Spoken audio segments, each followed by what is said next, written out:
শান্তি মতন যে একটু ফেসবুক দেখবো সেই কপাল আর কি করে হয়। ফেসবুকে ঢোকার সাথে সাথে দেখতেছি সুলতান ডাইনের বিপচাপ বিপচাপ আর বিপচাপ।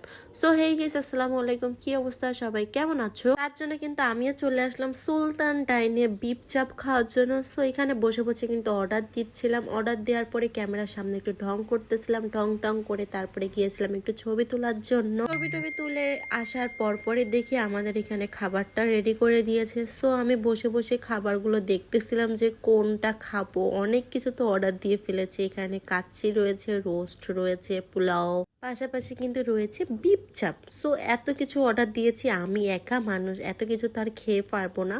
সো বিশ্বাস করো, বিপ চাপটা দেখার পরে আমার আর খাওয়ার কোনো রুচিই ছিল না। এজন্য আমি ভাবতেছিলাম যে আমি বিরিয়ানি খাবো আগে নাকি বিপ চাপ খাবো।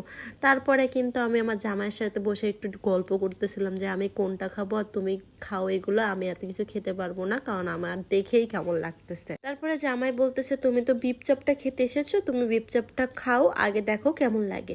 সো আমি একবার বিপ চাপটা গালে নেওয়ার পরে বিশ্বাস করে আমি আর ওই বিপ চাপ খেতে পারিনি।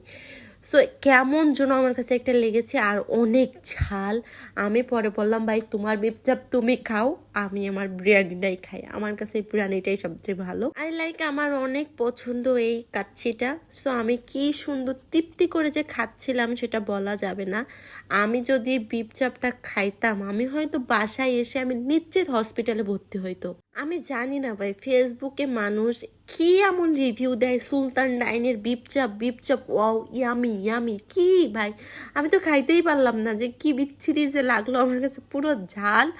আর অত পরিমাণ ঝাল খাইলে বিশ্বাস করো হসপিটালে ভর্তি হতেই হবে। ভাই আমি কোনো ফুড ব্লগার না বা ফুড রিভিউ করতেছি না, আমি আরও এই ফুড ব্লগারদের রিভিউ দেখেই কিন্তু আমি গিয়েছিলাম সুলতান ডাইনের বিপচাপ খাবো বলে, কিন্তু আমি খেতেই পারলাম না। ওর থেকে আমার কাচ্চি ভালো, আর এই বাদাম শরবত হলে আমার আর কিছু লাগে।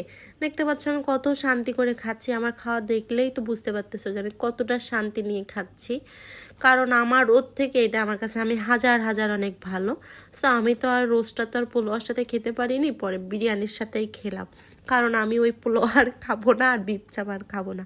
আমার প্রচুর শিক্ষা হয়ে গেছে, আমি আর ওর ভিতরে নাই গাইস। যাই হোক, অত কথা বাদ দিই, সবার মুখের রুচি তো একরকম না, হয়তো অনেকের কাছে ভালো লেগেছে, আবার আমার কাছে নাও লাগতে পারে।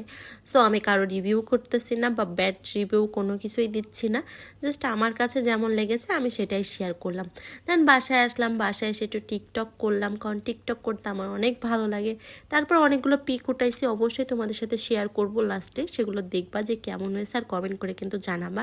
সো আজকের মতো ভিডিওটা কিন্তু এখানেই শেষ করতেছি। যারা এখনও পেজটা ফলো করেনি তাড়াতাড়ি ফলো করে দিবা। আল্লাহ হাফেজ।